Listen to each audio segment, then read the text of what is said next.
بسم اللہ الرحمن الرحیم رب زدنی علما إن الحمد لله نحمده ونستعينه ونستغفره ونؤمن به ونتوكل عليه ونعوذ بالله من شرور أنفسنا ومن سيئات أعمالنا من يهده الله فلا مضل له ومن يضلله فلا هادي له وأشهد أن لا إله إلا الله وحده لا شريك له وأشهد أن محمدا عبده ورسوله فإن خير الحديث كتاب الله وخير الهدي هدي محمد صلى الله عليه وسلم وشر الأمور محدثاتها وكل محدثة بدعة وكل بدعة ضلالة وكل ضلالة في النار. قال الله تبارك وتعالى في القرآن المجيد والفرقان الحميد بعد أن أقول أعوذ بالله السميع العليم من الشيطان الرجيم من حمزه ونفخه ونفسه. يا أيها الناس اتقوا ربكم الذي خلقكم من نفس واحدة وخلق منها زوجها وبث منهما رجالا كثيرا ونساء واتقوا الله الذي تساءلون به والأرحام إن الله كان عليكم رقيبا. يا أيها الذين آمنوا اتقوا الله حق تقاته ولا تموتن إلا وأنتم مسلمون. يا أيها الذين آمنوا اتقوا الله وقولوا قولا سديدا يصلح لكم أعمالكم ويغفر لكم ذنوبكم ومن يطع الله ورسوله فقد فاز فوزا عظيما. سبحانك لا علم لنا إلا ما علمتنا إنك أنت العليم الحكيم. رب اشرح لي صدري ويسر لي أمري واحلل عقدة من لساني يفقهوا قولي. الحمد لله خالق الوجود من العدم الذي علم بالقلم علم الإنسان ما لم يعلم والصلاة والسلام على سيد الأشرف الأنبياء المرسلين نبينا محمد وعلى آله وأصحابه أجمعين. اما بعد، تمام قسم کی تعریف، کبریائی اور بڑائی اللہ رب العزت کے لیے لائق و زیبا ہے، اور لاکھوں نہیں کروڑوں درود و سلام ہو تمام انبیاء کرام پر، خصوصاً اللہ کے رسول صلی اللہ علیہ وسلم پر۔ اللہم صلی علی نبینا محمد وعلی آل محمد كما صليت على إبراهيم وعلى آل إبراهيم إنك حميد مجيد. اللهم بارك على محمد وعلى آل محمد كما باركت على إبراهيم وعلى آل إبراهيم إنك حميد مجيد. فقہ سبا اور تشریح میں عقلیات. اس سے قبل حریت فکر.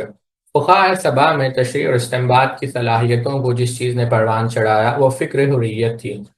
سنت اور صحابہ سے وابستگی کے باوجود تشریح میں فکر و نظر کی پوری آزادی اور عقل و بصیرت کی پوری قوت سے فقاہت و اجتہاد کا وہ مقام کیا جو بعد میں آنے والوں کے لیے مشعل راہ بن جائے۔ یہاں پر کول زہر کی وہ بات سننے کے لائق ہے جو ڈاکٹر محمد یوسف نے نقل کی ہے۔ لکھتے ہیں، تشریح کی راہ میں اس وقت بڑی کوشش کی گئی ہے جبکہ اسلامی شریعت نمود ترقی کے اولین مرحلے پر تھی، اور یہ کوشش اس لیے بروئے کار آئی تاکہ فقہائے فکر و نظر کی آزادی اور عقل و بصیرت کی امداد سے استنباط کے لائق ہو سکے، اور امت میں مستنبطین کا ایک طبقہ پیدا ہو جائے۔ اس فکر کی آزادی اور عقل و بصیرت کے ساتھ مسلمان فقہا میں سے کسی بھی فقیہ میں کبھی ایسی بے راہ روی نہ پیدا ہو سکی کہ تشریح میں سنت کے مقام کا انکار کر سکے جو استنباط کے احکام میں ایک مصدر کی حیثیت رکھتی ہے۔ اسی طرح فکر، استدلال اور فلسفیانہ نظر نے میدان تشریح میں خاص کمال پیدا کر دیا۔ فقہ سبا اور تشریح میں عقلیات. اصول فقہ کی کتابوں میں قیاس کی یہ تعریف، یعنی تعدیت یعنی حکم کو جو ہے پلٹانا، یعنی من الاصل الى الفروع علت متحدہ، تشریح کی توسیع اور تمام ضروریات میں اس کی کفالت و ضمانت قیاس پر موقوف ہے۔ چونکہ قیاس اس کے لیے ضروری ہے جو فقہ و تشریح کا کام کرتا ہے، اس لیے سے کوئی فقیہ بے نیاز نہیں۔ حافظ ابن القیم رحمۃ اللہ علیہ قیاس کا ذکر کرتے ہوئے لکھتے ہیں، اگلے صفحے پر جائیں، لکھتے ہیں، قیاس سے استدلال کا مدار اس پر ہے کہ ایک جیسی چیزوں پر علت کی یگانگی کی بنا پر ایک جیسا حکم لگایا جائے، اور علتوں کے اختلاف کی صورت میں دونوں کا حکم الگ الگ ہو۔ اگر متماثل چیزوں پر دو الگ الگ حکم لگائے جائیں تو استدلال کی زمین غلط ہو جائے گی اور قیاس ملیا میٹ ہو جائے گا۔ یعنی اگر علت ایک ہے تو حکم ایک لگایا جائے گا۔ یہ بات علامہ ابن قیم رحمۃ اللہ علیہ نے کی۔ یہاں پر جو بات یاد رکھنی ہے وہ یہ ہے کہ شریعت کے اندر ادلہ چار ہیں، یعنی دلائل، قرآن، حدیث، اجماع اور قیاس۔ لیکن جہاں تک قیاس کا تعلق ہے تو ہر قیاس حجت نہیں ہے، یعنی قیاس بھی کیا ہو، حق ہونا چاہیے، نصوص شریعہ کے موافق ہونا چاہیے، کوئی باطل قیاس نہیں ہونا چاہیے۔ فقہ سبا میں شروع سے دو قسم کے مفتی تھے۔ کچھ پیش یافتہ امور کے متعلق اگر کتاب و سنت سے کوئی جواب معلوم ہوتا تو بتا دیتے، اگر کوئی آیت، حدیث یا خلفاء کا اثر معلوم نہ ہوتا تو خاموش ہو جاتے، جیسے سیدنا ابو ہریرہ، سیدنا عبداللہ ابن عمر، اور کچھ ایسی حالات میں گزشتہ مضمون احکام یا فیصل شدہ مسائل پر جدید مسئلے کو اشتراک علت کی بنا پر قیاس کر کے اپنی عقل کے مطابق بتا دیتے۔ قیاس کا مدار چونکہ اتحاد علت پر ہے، اس لیے صحابہ اور جماہیر، دیکھیں ایک ہے جمہور، ایک ہے جماہیر۔ شیخ سلیمان الرحیلی کہتے ہیں جمہور کیا ہے؟ جہاں پر ایک طرف کثرت کے ساتھ فقہا ہو اور دوسری طرف فقہا موجود ہو لیکن کثرت کے ساتھ نہیں ہے۔ لیکن جماہیر کہتے ہیں نہیں، اتنی کثرت کے ساتھ ایک رائے کے طرف فقہا ہو اور دوسری طرف ایک یا دو یا تین، بس بہت یعنی قلیل تعداد میں جو ہے لوگ موجود ہو، تو ایسے مسئلے میں جہاں پر کثیر تعداد یعنی ایک رائے ہے، ایک مسئلہ ہے اور اس مسئلے کے متعلق دو آراء پائی جاتی ہے، تو ایک رائے کی طرف بہت سارے علماء اور مد مقابل ایک دو تین، تو یہاں پہ کہتے ہیں کہ جماہیر، تو جماہیر فقہا نے تعلیل احکام کو اپنا پیش نہاد بنایا تشریح کے میدان میں۔ تعلیل اور عقلیات کو فقہاء صحابہ نے قرآن و سنت کی واضح روشنی میں اختیار کیا۔ ڈاکٹر یوسف فقط دراز ہے، احکام تشریح کا معلل اور عقلی معنویت سے معلومات ہونا ایک طبی بات ہے۔ کبھی انسانی فطرت کسی بھی ایسی بات کو سننے اور ماننے کے لیے آمادہ ہو جاتی ہے جسے اسباب اور حکمتوں پر پیش کیا جائے، اس لیے قرآن و حدیث کو گاہے گاہ حکم کی علت بیان کی ہے، بلکہ کہیں کہیں کسی حکم کے لیے ایسی زمین بنائی ہے جو مخاطب کے لیے قابل پذیرائی ہو۔ فاروق اعظم نے ابو موسیٰ اشعری کو جو منشور قضا روانہ کیا تھا، اس میں صاف صاف ہدایت کی تھی کہ جو چیز کو تم قرآن و حدیث میں نہ ملے اور تمہیں اس کے متعلق شبہ ہو، اس پر غور کرو اور خوب غور کرو، اس کے ہم صورت اور ہم شکل واقعات کو اشباہ و نظائر، ہم شکل واقعات کو تلاش کرو اور پھر ان پر قیاس کرو۔ فقہاء سبع میں عروہ اور سعید بن سید کے علاوہ 5 کا تعلق مدارس اہل الرائے سے ہے، جبکہ عروہ اور سعید کو مدرسہ اہل حدیث کا امام مانا گیا ہے۔ سعید بن مسیب چونکہ ابو ہریرہ کے پروردہ تھے اور ان کے صاحبزادی سے شادی ہوئی تھی، اس لیے ان پر اگلے صفحے پر جائیں، ابو ہریرہ رضی اللہ کا محدثانہ رنگ غالب تھا، اور باقی پر فاروق اعظم، ام المؤمنین عائشہ، سیدنا ابن عباس کا ذوق فقاہت چڑھا ہوا تھا۔ ان بزرگوں نے جس طرح فتوے دیے اور قیاس کو جس انداز پر استعمال کیا، یہی ان فقہاء سبع نے تشریح میں اختیار کی۔ یہاں پر دیکھیں 2 مکاتب فکر کا ذکر کیا گیا ہے، ایک تو یہ ہے کہ اہل الرائے اور دوسرا یہ ہے اہل الحدیث۔ تو اس کو سمجھنا بہت ضروری ہے کہ اہل الرائے کون ہے، اہل الحدیث کون ہے۔ امام عبد الرحمن ابن خلدون رحمۃ اللہ علیہ، جو مغرب کے بہت بڑے مؤرخ گزرے ہیں، وہ لکھتے ہیں وَأَنْقَسَمَ الْفِقْهُ فِيهِمْ إِلَىٰ طریقتاً، اپنے مقدمے کے اندر معروف ہے طریقت اہل الرائے والقیاس وهم اہل العراق، وطریقت اہل الحدیث وهم اہل الحجاز، وكان الحديث قليلا في اہل العراق فأستكثر من القياس ومحروفه، فلذلك قيل اہل الرائے ومقدم جماعتهم الذي استقر المذهب فيه وفي اصحاب ابو حنیفہ۔ علامہ ابن خلدون رحمۃ اللہ علیہ لکھتے ہیں کہ فقہ اسلامی آغاز ہی میں 2 حصوں میں منقسم ہو گئی تھی، ایک اہل الرائے کہلائے اور دوسرے اہل حدیث۔ اہل الرائے عراق میں تھے اور اہل حدیث حجاز میں تھے۔ ابن خلدون نے اہل الرائے کا امام کس کو بنایا؟ امام ابو حنیفہ رحمۃ اللہ علیہ کو، اور اہل حدیث کا امام کس کو بنایا؟ امام مالک کو، امام شافعی کو، امام احمد بن حنبل کو۔ البتہ امام خلدون رحمہ اللہ نے فقہ ظاہری کو اہل حدیث اور اہل الرائے سے علیحدہ تیسرا فقہ بھی قرار دیا ہے۔ یہاں پر ایک بات یاد رکھیں، یہی بات ابو بکر شہرستانی رحمہ اللہ نے الملل والنحل میں کہی کہ اہل حدیث کے ائمہ میں امام مالک، امام شافعی اور امام احمد کے علاوہ داؤد ظاہری کو بھی شامل کیا، یعنی انہوں نے ظاہری مذہب کو الگ سے ذکر نہیں کیا۔ اور ظاہری مذہب قیاس کا انکار کرتا ہے، وہ کہتا ہے کہ قیاس کی ضرورت نہیں ہے، ابن حزم نے مستقل اس پر کتابیں لکھی ہیں۔ اور اس طرح فقہ ظاہری کو بھی اہل حدیث ہی کی ایک ذیلی فقہ بتایا، کس نے؟ شہرستانی نے۔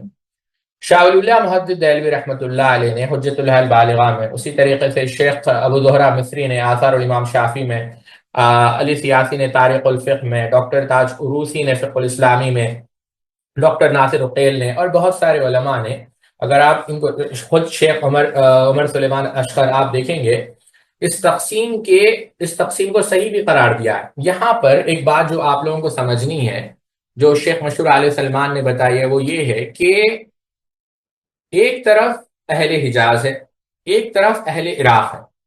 اس میں فرق سمجھے آپ، جہاں تک اہل حجاز مدینہ کا تعلق ہے تو کوئی نئے مسائل وہاں پر درپیش نہیں آئے، لیکن جب عراق فتح ہوا سیدنا عمر رضی اللہ تعالیٰ عنہ کے زمانے میں، تو بہت سارے مسائل پیش آئے۔ وہاں کے حالات الگ تھے، وہاں کے جو کیا کہتے ہیں مستجادات، یعنی جو ایکوزیشنز تھے وہ الگ تھے، وہاں کے جو کسٹمز تھے وہ الگ تھے، ٹھیک ہے۔ تو اہل الروایہ آ گئے اور اہل الدرایہ آ گئے، یعنی ایک معنی میں ایک طرف محدثین تھے، ایک طرف فقہا تھے۔ سمجھ رہے ہیں آپ بات؟ تو وہاں پر عراق کے اندر کس چیز کی زیادہ ضرورت پڑی؟ قیاس کی۔ اب ایک بات یہاں پر یہ بھی سمجھنا ہے جو ابن رجب الحنبلی رحمۃ اللہ علیہ نے بیان کی کہ اہل حدیث، ابن رجب رحمہ اللہ نے بیان کی کہ اہل حدیث علماء و فقہا کا طریقہ یہ ہے کہ صحیح حدیث جہاں سے بھی ملے اس کی پیروی کرنا ہے، یعنی پیروی یہ کرتے ہیں بشرطے کہ وہ صحابہ اکرام یا ان کے بعد کے علماء میں معمول بھی ہو، کم از کم ان کے کسی ایک گروہ کے ہاں قابل عمل رہی ہو۔ اب اہل الرائے کے جو عقلی قواعد ہے اس پر بھی انہوں نے نقد کیا۔ بہرحال اب آپ پوچھ سکتے ہیں، اور ایک سوال یہ ویلڈ بھی ہے کہ اصل اختلاف کیا تھا؟ ایک طرف تو یہ اختلاف تھا کہ جب مسئلہ پیش آئے تو اس کو کیسے حل کرنا ہے۔ آپ اہل الحدیث کو دیکھیں گے کہ قرآن، سنت، آثار صحابہ، شاہ اللہ محدث دہلوی نے تفصیل کے ساتھ اس کا ذکر کیا ہے۔ اہل الرائے کا طریقہ کار کچھ اور تھا۔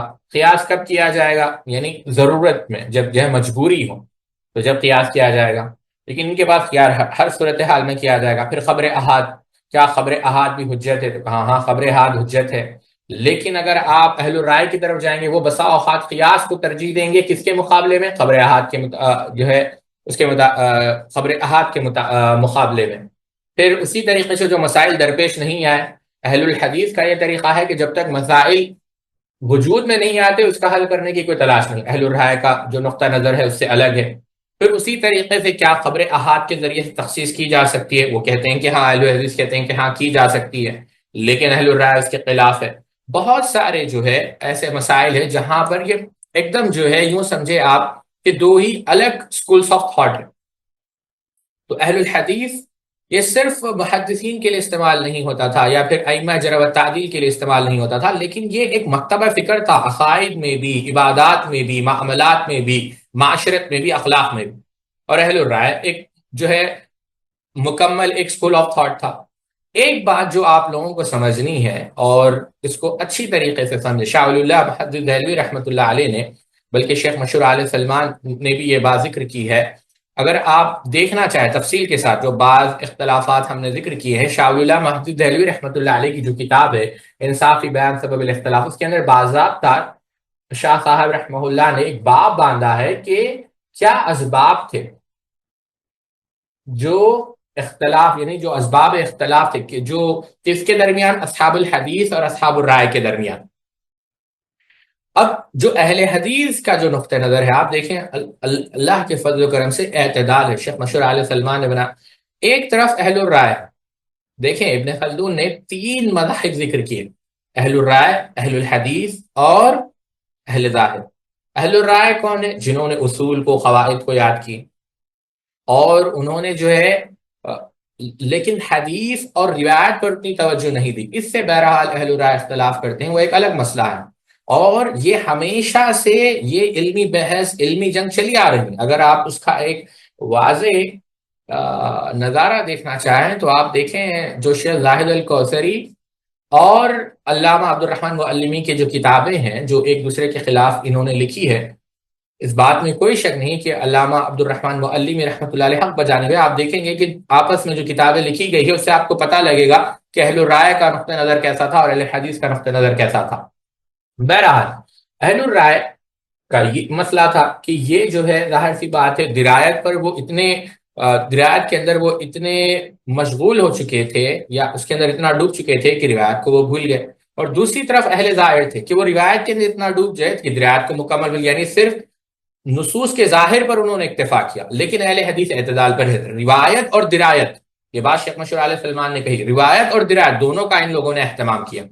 یہاں پر ایک بات جو بڑی امانت داری کے ساتھ ہم رکھنا چاہیں گے وہ یہ ہے کہ اہل الرائے جو ہے اپنے آراء، اپنے اجتہادات، اپنے قیاس کی وجہ سے کافی مشہور تھے۔ ان کے جو اصول درایت ہے، ان کے جو قواعد ہے جن سے وہ مسائل اخذ کرتے ہیں، یہ ایسا نہیں ہے کہ یہ حدیث کو قبول نہیں کرتے، نہیں، ان کے پاس بعض اصول، بعض قواعد، آپ سمجھ رہے ہیں۔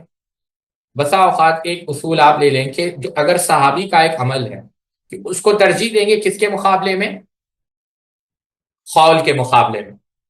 تو یہ، لیکن اس بات میں کوئی شک نہیں کہ اہل الرائے کے جتنے بھی مجتہدین، علماء، فقہا تھے، یہ جو مکتبہ فکر تھا، ان کا مقصد کیا تھا؟ درایت. ان کا مقصد تھا کہ مسائل کو باریک بینی سے دیکھا جائے. نعوذ باللہ من ذالک، ان کا مقصد یہ نہیں تھا کہ قرآن و حدیث کی مخالفت کی جائے یا بدعت کا ایجاد کیا جائے یا بدعت کو جو ہے ایجاد کیا جائے، بالکل بھی نہیں. یہ بات یاد رکھیں. تو اہل الرائے اور اہل الحدیث. تو بات یہ عرض کر رہا تھا، فقہاء سبع در اصل ایک مدرسہ ہے جن سے مدنی فقہ کی تشکیل ہوئی. مشہور پروفیسر علامہ ابو زہرہ مصری رحمۃ اللہ علیہ لکھتے ہیں، یہ بات سمجھنے کی ہے کہ تمام فقہا تمام پہلو پر اثری نہ تھے، بلکہ اثری ہونے کے ساتھ فقہاء سلف کی فقہ پڑھاتے اور اسے استفادہ کرتے تھے. جن معاملات میں آپ صلی اللہ علیہ وسلم یا صحابہ کے آثار کی روشنی نہ ملتی تو اپنی عقل سے رسول اکرم صلی اللہ علیہ وسلم کے شہر مشہور فیصلوں کو سامنے رکھ کر فتویٰ دیتے تھے. ان میں سے کچھ پر علم حدیث غالب تھا، لیکن اکثر پر افتاء و فقہ غالب تھا. مدرسہ عقل و نقل اور فقہاء سبع. فقہاء سبع کے نزدیک یہاں پر دیکھیں، عقل، نقل تو آپ جانتے ہیں قرآن و حدیث. عقل، بہت سارے لوگ یہ سمجھتے ہیں کہ عقل کی کوئی عقل کے خلاف ہے. نہیں، دین اسلام میں عقل کی اہمیت ہے. اللہ رب العزت نے سورہ بقرہ میں کہا كَذَلِكَ يُبَيِّنُ اللَّهُ لَكُمْ آيَاتِهِ لَعَلَّكُمْ تَعْقِلُونَ. اللہ تعالیٰ نے اپنی آیت کھول کر بیان کی تاکہ تم عقل سے کام لو. قَدْ بَيَّنَ لَكُمُ الْآيَاتِ إِن كُنتُمْ تَعْقِلُونَ. اللہ تعالیٰ نے سورہ عمران میں بھی یہی بات کہی، إِنَّ فِي ذَلِكَ لَآيَاتٍ لِقَوْمٍ يَعْقِلُونَ. آپ سمجھ رہے؟ تو بہت ساری آیتیں اس بات پر دلالت کرتی ہے کہ عقل سے کام لیا جائے گا. اب آپ دیکھیں اولو الایدی والابصار، ابراہیم علیہ السلام. آپ دیکھیں العقل، اس ابصار سے مراد مجاہد ابن جبر رحمۃ اللہ علیہ کی تفسیر ہے. ابن عبد الدنیا رحمۃ اللہ علیہ نے نقل کیا ہے کہ ابصار سے مراد کیا ہے، بصیرت سے مراد کیا ہے؟ عقل ہے. آپ سمجھ رہے ہیں ہماری بات؟ تو عقل کا استعمال، یعنی ایک تو ایسا استعمال ہے جو محمود ہے، جو قابل تعریف ہے، اور ایک ایسا استعمال ہے جو مذموم ہے، قابل مذمت ہے. اگر عقل نہیں ہے، انسان اگر عاقل نہیں ہے، تو شریعت کے احکامات سے ظاہر سی بات ہے شریعت کے احکامات کا وہ ذمہ دار نہیں ٹھہرا جائے، یعنی شریعت اس کے اوپر لاگو نہیں ہوگی. کیونکہ آپ جانتے ہیں کہ اللہ کے رسول صلی اللہ علیہ وسلم کی معروف حدیث جس کو امام ترمذی نے، امام ابو داؤد نے نقل کیا، رفیع القلم عن ثلاثۃ، کہ اللہ تعالیٰ نے قلم کو اٹھا دیا 3 لوگوں سے. اس میں ایک شخص کون ہے؟ جس کے پاس عقل نہیں. تو عقل کی اہمیت ہے، لیکن 2 چیزیں آپ کو یہاں پر یاد رکھنی ہے کہ عقل کہاں استعمال کی جائے گی اور عقل کہتے کس کو ہیں. پہلی چیز، عقل کہاں استعمال کی جائے گی؟ دین کے مسائل میں نہیں. یعنی جہاں پر جو امور جو توقیفی امور ہے، جب مثال کے طور پر اگر عبادت کو آپ لے لیں، وہ توقیفی امور ہے. امام ابو داؤد رحمۃ اللہ علیہ اپنی سنن کے اندر نقل کرتے ہیں کہ اللہ کے رسول صلی اللہ علیہ وسلم نے کیا، سیدنا علی رضی اللہ تعالیٰ نے کیا کہا، لو کان دین بالرائے لکان اسفل الخف الی آخر. سیدنا علی نے کیا کہا، اگر دین رائے اور قیاس پر مبنی ہوتا تو موضوع کا نیچے والا حصہ اوپر والے کی بنسبت مسا کے لیے زیادہ مناسب تھا، ہے کہ نہیں؟ تو امور توقیفی میں آپ اسی طریقے سے آپ سنن ابن ماجہ کی وہ حدیث دیکھیں جہاں پر سیدنا عبداللہ ابن عمر رضی اللہ تعالیٰ عنہ سے یہ بات پوچھی گئی کہ حالت اقامت، خوف کی نماز کا قرآن میں جو ہے، قرآن مجید میں ذکر ہے، حالت سفر کا ذکر نہیں ہے. تو انہوں نے کیا جواب دیا؟ اب دیکھیں، توقیفی امر ہے، عبادات ہے. کہا ان اللہ بعث الینا محمد صلی اللہ علیہ وسلم ولا نعلم شیئا فانما نفعل كما راينا محمد صلی اللہ علیہ وسلم. یہ فرق کہ اللہ تعالیٰ نے آپ صلی اللہ علیہ وسلم کی آپ صلی اللہ علیہ وسلم کو ہماری طرف بھیجا جبکہ ہمیں کوئی علم نہ تھا، تو ہم نے جس طرح آپ صلی اللہ علیہ وسلم کو کرتے ہوئے دیکھا اسی طرح ہم کریں گے. تو اصل چیز یہ ہے، اور یہی بات امام نے خزیمہ رحمۃ اللہ علیہ نے بھی اپنی صحیح کے اندر بھی، بہرحال بات جو ہے بڑی لمبی ہو سکتی ہے. تو اصل چیز یہ ہے کہ علماء جو ہے عقل کے استعمال سے نہیں روکتے. اور اصل عقل ہے کیا ساتھی؟ آپ دیکھیں، عقل وہی ہے جو خیر اور شر کے درمیان آپ کو تمیز سکھائے. هل فی ذلک قسم لذی حجر الم تر کیف فعل ربک بیا. اب یہاں پر جو ہے حجر، اس آیت میں عبداللہ ابن عباس رضی اللہ تعالیٰ عنہ، مجاہد ابن جبر، امام قتادہ، وہ کیا کہتے ہیں کہ قبل، یعنی وہ مانے روکنا، منع کرتا. آپ سمجھ رہے ہیں میری بات؟ عامر بن عبد قیس جو معروف تابعی ہے، وہ کہتے ہیں اذا اقلک عقلک اما لا ينبغي فانت عاقل. اگر آپ کی عقل آپ کو نامناسب چیز سے روک دے تو آپ عقل مند ہیں. علی رحمہ اللہ کہتے ہیں وانما سمی العقل عقلا من الایقال الابل. عقل کا نام اونٹ کے عقال یعنی باندھنے والی جو آپ کو برائی سے روکتی ہے، وکیع بن جراح رحمہ اللہ کہتے ہیں العاقل من عقل عن اللہ امرہ ولیس من عقل تدبیر الدنیا، تدبیر دنیا کہ عقل مند وہ ہے جو اللہ کے احکامات کو سمجھے، عقل مند وہ نہیں جو اپنے دنیا کے معاملات کو سمجھتا۔ سفیان الثوری رحمہ اللہ کیا کہتے ہیں لیس العاقل الذي يعرف الخير والشر ولكن العاقل الذي يعرف الخير فيتبعه ويعرف الشر فيتجنبه، کہ عقل مند وہ نہیں جو صرف خیر اور برائی سے واقف ہو، وہ ہے جو خیر کو جانتا اس کو پیروی کرے، شر کو جانتا اس سے اجتناب کرے۔ تو یہ چیز ہے۔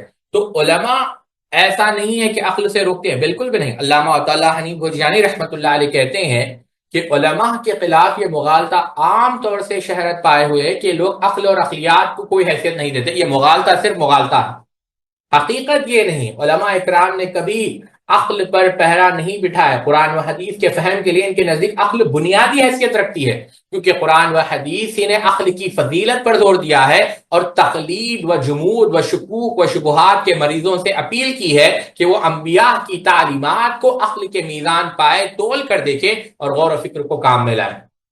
اس بات کو سمجھے۔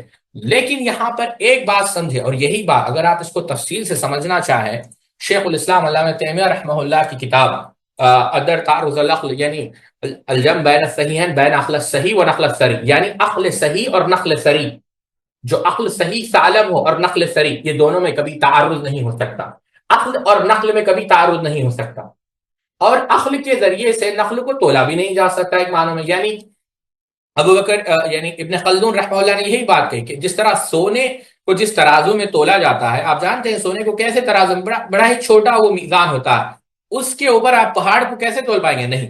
تو وہی کو جو ہے آپ عقل کے ذریعے سے تول نہیں پائیں گے، یہ بات کو یاد رکھنا ہے۔ اور عقل کا ایک دائرہ ہے، اس دائرے کے اندر رہ کر ہم کام کرتے ہیں، اور عقل اور نقل میں، عقل صحیح اور نقل صریح میں کبھی تعارض نہیں ہو سکتا۔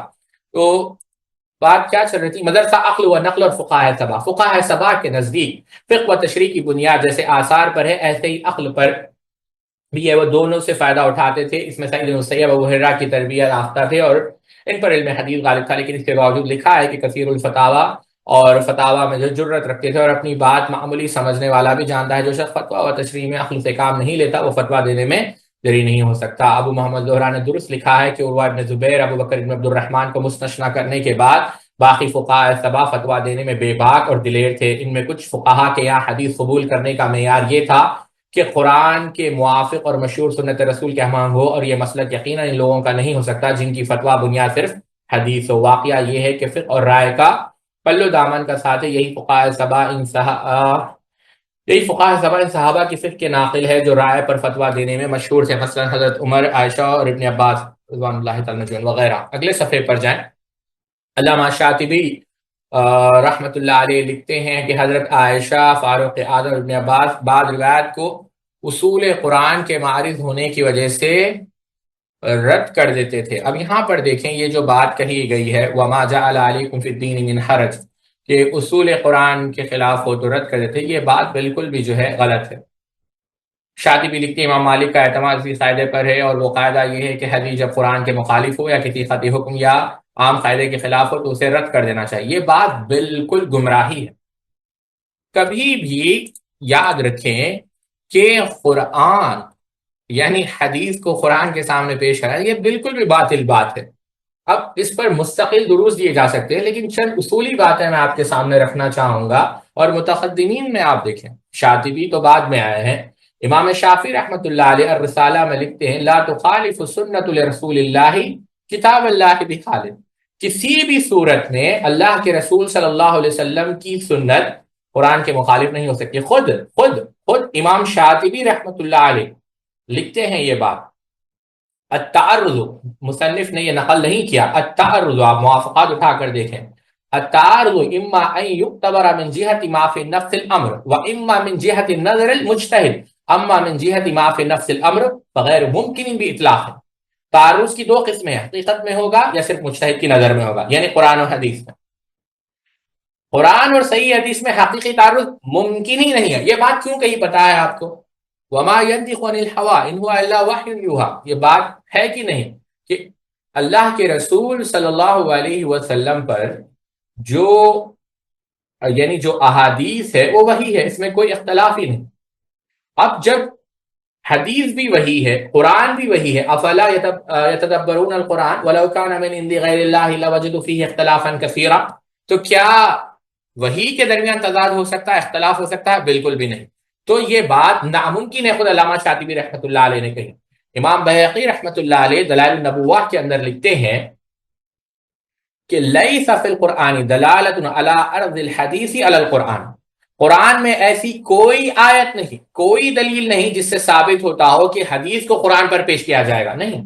اس کی پیشن گوئی اللہ کے رسول صلی اللہ علیہ وسلم نے کی، امام ترمذی نے، امام ابو داؤد نے، ابن ماجہ نے، امام حمیدی عبداللہ بن زبیر الحمیدی رحمۃ اللہ علیہ اپنی مسند کے اندر کہا لا الفین احدکم، کہ اللہ کے رسول صلی اللہ علیہ وسلم کیا کہا کہ ایک شخص آ گیا متکئا علی آرکتی یاتیہ الامر من امری مما امرت بھی او نہیت عنہ فیقول لا ندری ما وجدنا فی کتاب اللہ، کہ میں نے اس کو کتاب اللہ میں نہیں پاتا، یعنی اللہ کے رسول الاخری اللہ کے رسول صلی اللہ علیہ وسلم کیا کہا، میں کسی کو اس طرح نہ دیکھوں کہ وہ تکیے پر ٹیک لگائے ہوئے ہے اور اس سے میری حدیث پہنچے تو وہ کہنے لگے کہ ہم نہیں جانتے، قرآن میں اتباع کا حکم نہیں دیا گیا، تو ایسے نہ بنو۔ عبداللہ چکڑالوی اور غلام احمد پرویز، تمنا، بہت سا تمنا عبادی، یہ بہت سارے لوگ ایسے ہی تھے۔ بات عرض یہ کر رہا تھا، امام بغوی رحمۃ اللہ علیہ بیان کرتے ہیں فی الحدیث، بیان کرتے ہیں اس حدیث کی شرح میں، فی الحدیث دلیل علی انہ لا حاجۃ بالحدیث الی ان یعرض علی الکتاب وانہ مہما ثبت عن رسول اللہ صلی اللہ علیہ وسلم کان حجۃ بنفسہ، یہ حدیث دلالت کی نہ ہے کہ حدیث کو قرآن پر پیش کرنے کی قطعاً ضرورت نہیں، وہ حدیث ثابت ہے تو بذات خود حجت ہے۔ سمجھ رہے ہیں آپ میری بات؟ یہ بات امام بغوی رحمہ اللہ نے شرح السنہ کے اندر بیان کی۔ اس کے بعد امام نے خزیمہ رحمۃ اللہ علیہ کی یہ بات یاد رکھی، امام نے خزیمہ رحمۃ اللہ علیہ کتاب التوحید کے اندر لکھتے ہیں یہ بات، من ادعا من الجحالة ان شيئا من سنن النبي صلی اللہ علیہ وسلم اذا ثبت من جهة النقل مخالف لشيء من كتاب الله فان الضامن بتثبيت صحة مذهبنا على ما ابوه به منذ اکثر من 40 سنة، کہتے ہیں کہ جو جاہل دعویٰ کرے کہ نبی کریم صلی اللہ علیہ وسلم کی ثابت حدیث کسی قرآنی آیت کے مخالف ہے، تو میں نے 40 برس سے یہ دعویٰ، یہ چیلنج کیا ہے کہ اس بارے میں ہم محدثین کا مذہب یعنی صحیح، یعنی کوئی صحیح حدیث قرآن کے مخالف نہیں ہو سکتی۔ قوام السنہ اسماعیل ابن محمد اصبہانی رحمۃ اللہ علیہ فرماتے ہیں قولوا من قال تورد السنة على القرآن فإن وافقت ظاہرا وإلا استملنا ظاہر القرآن وترکنا الحدیث فهذا جہل لأن سنة رسول اللہ صلی اللہ علیہ وسلم مع کتاب اللہ عز وجل تقام مقام البیان للہ عز وجل وليس شيء من سنن رسول اللہ صلی اللہ علیہ وسلم يخالف کتاب اللہ لأن اللہ عز وجل اعلم خلقه ان رسول اللہ صلی اللہ علیہ وسلم يهدي الى صراط مستقیم فقال وَإِنَّكَ لَا تَهْدِي إِلَىٰ صِرَاطٍ مُسْتَقِيمٍ وَلَيْسَ لَنَا مَعَ سُنَّةِ رَسُولِ اللَّهِ صَلَّى اللَّهُ عَلَيْهِ وَسَلَّمَ مِنَ الْأَمْرِ شَيْءٌ إِلَّا اتِّبَاعًا وَتَسْلِيمٍ وَلَا يُعْرَضُ وَلَا قِيَاسٍ وَلَا غَيْرِهِ وَكُلُّ مَا سِوَاهَا مِنْ قَوْلِ الْعَدَمِيَّةِ تَبَعٌ لَهَا وَلَا عُذْرًا لِأَحَدٍ يَتَعَمَّدُ ترك السنة ويذهب إلى غيرها لأنه لا حجة لقول أحد مع رسول الله صلى الله عليه وسلم إذا صح۔ منکرین حدیث کا یہ کہنا، منکرین حدیث کہتے ہیں، منکرین حدیث کا یہ کہنا، الحجہ فی بیان المحجہ آپ اٹھا کر دیکھیں، منکرین حدیث کا یہ کہنا کہ سنت کو قرآن پر پیش کیا جائے گا، اگر وہ قرآن کے موافق ہو تو درست، ورنہ ہم قرآن کے ظاہر پر عمل کریں گے اور حدیث کو چھوڑ دیں گے۔ کیا کہتے ہیں؟ سراسر جہالت ہے، سراسر جہالت ہے، سراسر جہالت ہے۔ سنت رسول صلی اللہ علیہ وسلم قرآن کے موافق ہے، بلکہ اللہ کی طرف سے قرآن کی تفسیر و تشریح ہے، کوئی سنت قرآن کے مخالف و معارض نہیں ہے۔ اللہ نے اپنی مخلوق کو بتلایا ہے کہ آپ صلی اللہ علیہ وسلم سیدھی راہ کی رہنمائی فرماتے ہیں، وَإِنَّكَ لَا تَهْدِي إِلَىٰ صِرَاطٍ مُسْتَقِيمٍ۔ ہمارے لیے اللہ کے رسول صلی اللہ علیہ وسلم کی اتباع کے بغیر کوئی چارہ نہیں، حدیث کو عقل پر بھی پیش نہیں کیا جائے گا۔ امتیوں کے اقوال و افعال تو حدیث کے تابع ہیں، جان بوجھ کر سنت کو چھوڑ کر کسی دوسری طرف جانے کی گنجائش نہیں ہے۔ جب رسول اکرم صلی اللہ علیہ وسلم کا قول صحیح ثابت ہو جائے تو اس کے خلاف کسی کا قول حجت نہیں ہے۔ علامہ ابن حزم رحمۃ اللہ علیہ فرماتے ہیں یبین صحۃ ما قل من انہ لا تعارض بین شیء من نصوص القرآن و نصوص کلام النبی صلی اللہ علیہ وسلم وما نقل من افعالی قول اللہ عز وجل مخبرا عن رسول اللہ صلی اللہ علیہ وسلم وما ينطق عن الهوى ان هو الا وحی یوحی، کہتے ہیں ہم نے جو کہا ہے کہ قرآن کریم اور نبی کریم صلی اللہ علیہ وسلم کے اقوال و افعال میں کوئی تعارض نہیں، اس کی تصدیق اللہ تعالیٰ کا وہ فرمان ہے وما ينطق عن الهوى ان هو الا وحی یوحی، ہے کہ نہیں؟ یعنی دونوں وہی ہے۔ ابن حزم رحمۃ اللہ علیہ نے ایک اور مقام پر یہ بھی بات لکھی ہے، صح بما ذکرنا بطلان قولوا من ضرب القرآن بعضه ببعض او ضرب الحديث الصحيح بعضه ببعض او ضرب القرآن بالحديث بعضهما ببعض، ہم نے جو دلائل ذکر کیے ہیں ان سے ثابت ہو گیا ہے کہ جو شخص قرآن کی آیت کو آپس میں یا صحیح حدیث کا آپس میں یا قرآن کریم اور حدیث کا آپس میں تعارض پیدا کرتا ہے، اس کا قول حق بجانب نہیں، اس کا قول باطل ہے۔ امام شافعی رحمۃ اللہ علیہ نے یہاں تک کہا ان اللہ عز وجل وضع نبیہ صلی اللہ علیہ وسلم فی کتابہ و دینہ بالموضع الذی آبان فی کتابہ فالفرض على خلقه ان يكونوا عالمين بانه لا يقول فيما انزل عليه الا بما انزل عليه وانه لا يخالف كتاب الله وانه بين عن الله عز وجل وآلہ معنا ما اراد اللہ، اللہ تعالیٰ نے اپنی کتاب اور دین میں اپنے نبی کریم صلی اللہ علیہ وسلم کو وہ مرتبہ دیا ہے جو خود قرآن میں بیان کر دیا، لہٰذا مخلوق پر یہ جان لینا فرض ہے کہ اللہ کے رسول صلی اللہ علیہ وسلم پر نازل شدہ وحی کے بارے میں نازل شدہ وحی یعنی حدیث سے ہی بولتے ہیں، یعنی قرآن کے بارے میں قرآن کی تفسیر آپ حدیث کے ذریعے سے ہی کرتے ہیں، نیز آپ کتاب اللہ کی مخالفت نہیں فرماتے بلکہ اللہ تعالیٰ کی طرف سے اس کی مراد کو واضح کرتے ہیں۔ اب یہ بات دیکھیں، بڑی لطیف بات امام شافعی نے کہی کہ اگر کوئی شخص یہ کہہ رہا ہے کہ حدیث قرآن کے خلاف ہے تو نعوذ باللہ من ذالک اس کا معنی کیا ہے؟ یعنی نقل کفر کفر نہ باشد، تو یہ بات ہے۔ اور امام شاطبی رحمۃ اللہ علیہ نے یہ کہی کہ شریعت کے دلائل ادلۃ الشرع کے حقیقت میں بہم متعارض نہیں ہوتے، اس لیے آپ کوئی ایسی دو دلیلیں نہیں پائیں گے جن کے متعارض ہونے پر مسلمانوں کو اس طرح اجماع ہو گیا۔ یہ بات آپ لوگوں کو یاد رکھنی ہے، اور بھی بہت ساری ہے، لیکن ایک حدیث کو یاد رکھتے ہیں، اللہ کے رسول صلی اللہ علیہ وسلم نے کیا کہا؟ انی اوتیت القرآن ومثلہ معہ، اس حدیث کو یاد رکھ لے کافی ہے۔ تو بات یہ عرض کر رہا تھا، یہ بات بالکل باطل ہے کہ کوئی شخص یہ کہے کہ حدیث قرآن کے خلاف ہو سکتی ہے، نہیں، یہ صحیح ہے کہ تابعین قیاس و اجتہاد پر عامل تھے مگر مقدار عمل میں قدر اختلاف تھا، بعض قیاس سے زیادہ کام لیتے اور بعض کم، اتنا کہ نصوص شریعہ کی عدم موجودگی میں توقف کرتے اور رائے سے احتراز کرتے۔ فقہاء سبع کے بارے میں حق بات یہ ہے کہ کتاب و سنت کی موجودگی میں وہ ان پر پورا بھروسہ کرتے، اگر سنت معروفہ موجود نہ ہوتی تو رائے اور قیاس سے کام لیتے۔ شاہ ولی اللہ بحد دہلوی رحمۃ اللہ علیہ فرماتے ہیں سعید اور ان کے تلامذہ کا مذہب یہ تھا کہ حرمین والے فقہ میں زیادہ پکے ہیں، اور ان کے مذہب کا اصل فتاوی عمر و عثمان اور ان کے فیصلے، نیز عبداللہ ابن عمر، عائشہ اور ابن عباس کے فتاوے اور قضاء مدینہ کے فیصلے تھے۔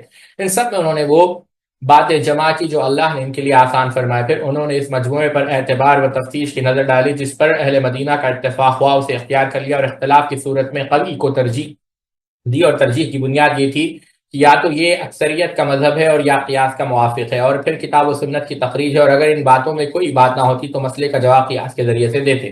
شاہ صاحب نے الانصاف في سبیل الاختلاف اور حجت اللہ البالغہ میں اس پر مثبوت بحث کی ہے، اور مصوح کے مقدمے میں فقہاء سبع کے اصولوں کو امام مالک کے مذہب کا منبع قرار دیا ہے، اور بتایا ہے کہ جب امام مالک فقہاء سبع کے مختارات یا اگلے صفحے پر جائیں، جی، اہل مدینہ کے عمل کو معطا میں بتانا چاہتے ہیں تو ان کی تعبیر یہ ہوتی ہے کہ السنت، یعنی اہل مدینہ امام مالک کے پاس یہ بات جو ذکر کر رہے ہیں یہ بھی بات درست نہیں ہے۔ ٹھیک ہے، امام مالک رحمۃ اللہ علیہ اہل مدینہ کے عمل کو حجت سمجھتے تھے، لیکن امام مالک رحمۃ اللہ علیہ اس کو مطلقاً بھی حجت نہیں سمجھتے تھے، اور میں اس کی دلیل میں ایک واقعہ آپ کے سامنے نقل کروں گا۔ واقعات تو بہت سارے ہیں لیکن بحث لمبی ہو جائے گی۔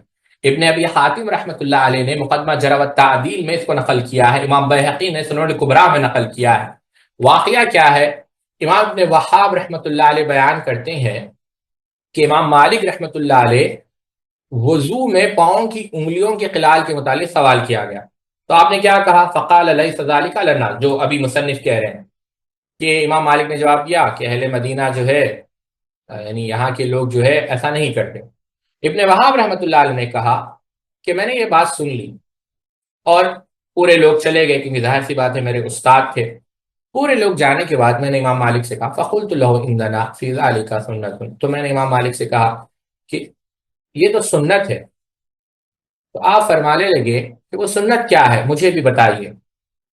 تو انہوں نے کہا، ابن وہاب نے، حدثنا لئیث ابن سعد، یہ کہا کہ مصر کے، غور کریں غور کریں کیا کہا، حدثنا لئیث ابن سعد و ابن لحیہ و ابن الحارث عن زید ابن عمرو عن ابی عبد الرحمن عن ابن شداد رضی اللہ تعالی عنہ۔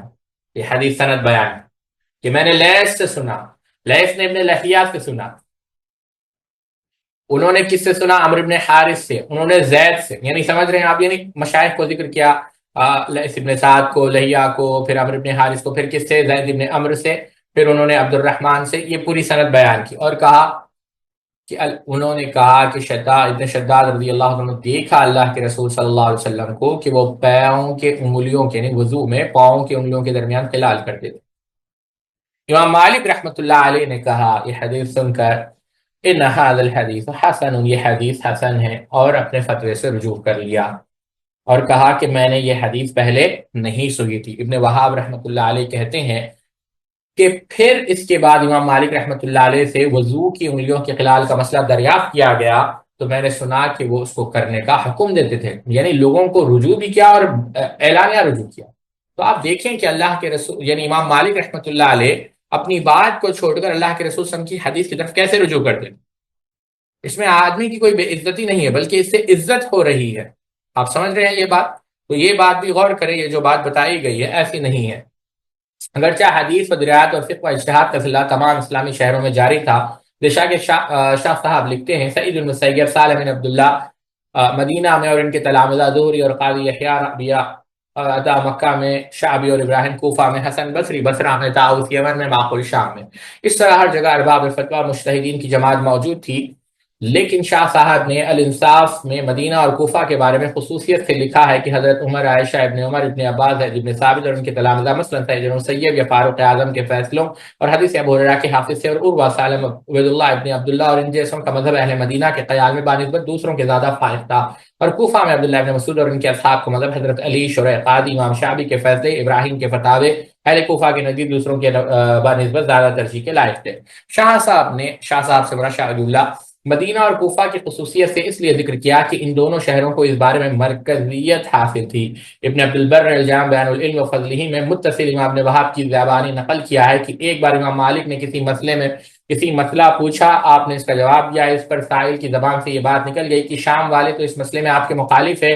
آپ نے فرمایا شام والوں کے لیے شان کب ہو گئی؟ یہ شان تو صرف اہل مدینہ اور اہل کوفہ کے لیے ہے۔ یہ درست ہے کہ عراق اور حجازی مدرسوں کے وجود ائمہ اربعہ کے زمانے میں ہوا، یہ کہنا ضرور تاریخ بے بنیاد ہے کہ فقہاء سبع کے زمانے میں یہ دو مدرسے موجود تھے کہ بالاتفاق استدلال کا مدار کتاب اللہ اور سنت رسول کے دونوں میں، وہ اگلے صفحے پر جائیں، دونوں میں وہ فتویٰ دینے کی رائے سے اجتناب نہ کرتے تھے۔ اس کے بہت شواہد ہے۔ ڈاکٹر یوسف نے لکھا، بتاؤ یہاں مدرسہ حدیث کے مد مقابل مدرسہ رائے کہاں ہے؟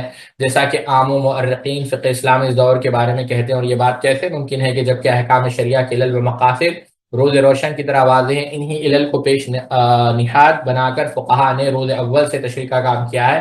اس رائے عقل اور نظر و فکر کو استدلال عقلی کہتے ہیں۔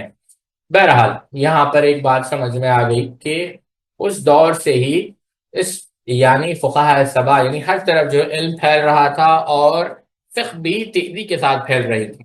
اب جو دوسری بحث ابھی آ رہی ہے وہ یہ ہے کہ زمانہ فقہاء سبع کے علوم کیا تھے، یعنی اس وقت کون کون سے علوم تھے، اس پر آپ غور کریں۔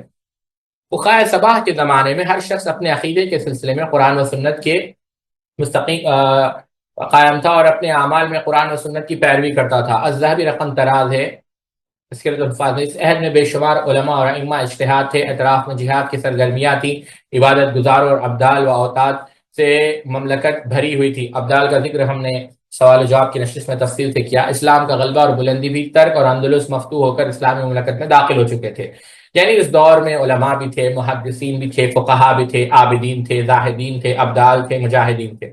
دائرہ فکری وراثت کی طرح ایک نسل سے دوسری نسل میں منتقل ہوتا تھا۔ اس دور میں نہ شوافی احناف کا اختلاف و جدال تھا، اور نہ حنابلہ کی حدت و شدت تھی، اور نہ معتزلہ اور اشاعرہ میں مناظرے و بحث شروع ہوئے تھے۔ فقہاء سبع کا فکری دائرہ صحابہ اکرام کی طرح قرآن و سنت اور فقہ کی گرد گھومتا تھا۔ ان کے مباحث کا اندازہ بھی صحابہ سے ملتا جلتا تھا۔ فتوحات کا دائرہ وسیع ہونے کے ساتھ ان کے افکار علمیہ میں بھی وسعت پیدا ہو گئی۔ ڈاکٹر یوسف رقم دراز ہے، ایسے رسوم اور قانونی اطوار سے تابعین دوچار ہوئے جو زمانہ صحابہ میں موجود نہ تھے، اور اس کا نتیجے میں فقہی زندگی میں ایسے مسائل رونما ہو گئے جو صحابہ کے زمانے میں نہ تھے۔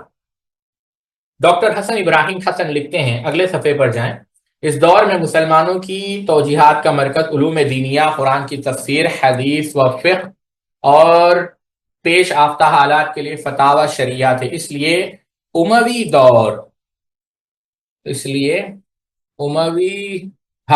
بنو امیہ اموی دور میں علوم دینیہ زیادہ پروان چڑھے۔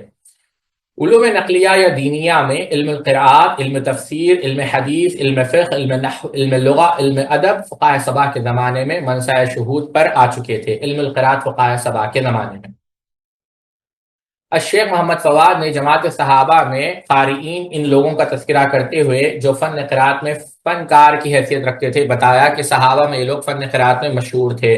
وہ کون تھے؟ سیدنا عثمان، سیدنا علی، ابی ابن کعب، زید ابن ثابت، ابن مسعود، ابو درداء، ابو موسیٰ۔ یہ اب گولڈ ظہیر نے یہ کہا قرات کے زیادہ اختلاف، یہ چھوڑ دیں گولڈ ظہیر، پھر بھی پڑھ لیتے ہیں۔ گولڈ ظہیر قرات کے زیادہ اختلافات کا سرچشمہ وہ معتبر شخصیتیں ہیں جو صدر اول میں تھے، یعنی انہوں نے بھی صحابہ کا ذکر کیا جو قرات کے علم میں ماہر تھے۔ اب پھر اس کے بعد محمد عزیز فواد نے تابعین میں، اب قرات کیا ہے ساتھیوں، ذرا یہاں پر ہم رک جاتے ہیں تاکہ آگے بڑھنے سے پہلے تھوڑا ہم سمجھ جائیں۔ دیکھیں جو قرات ہے یعنی قرأ مصدر اس کا ہے، اور ایک بات جو آپ کو اس میں یاد رکھنی چاہیے کہ قرأتیں جو ہے 6 قسموں کی ہے۔ امام سیوطی نے الاتقان فی علوم القرآن کے اندر بیان کیا: متواتر، مشہور، احاد، شاذ، مدرج۔ مدرج یعنی یہ 6 قسم کی قرأتیں ہیں۔ اب قرأت کسے کہتے ہیں یا یاد رکھیں، قراء۔ ابن الجزری رحمہ اللہ نے 3 شرطیں بیان کی۔ ایک کہ وہ جو قرات ہو وہ عربی نحو صرف، عربی جو آپ آسان انداز میں کہہ لیں علم المعانی، علم البدیع، عربی گرامر کے مطابق ہو، پہلی شرط۔ دوسری شرط سیدنا عثمان رضی اللہ عنہ کے مصحف کے موافق ہو۔ تیسری شرط قاری کی سند متصل یعنی اللہ کے رسول صلی اللہ علیہ وسلم تک پہنچے۔ آج دنیا میں جو قراتیں ہیں 95% حفص عن عاصم، حفص عن عاصم عبد الرحمن السلمی ابن مسعود اللہ کے رسول صلی اللہ علیہ وسلم۔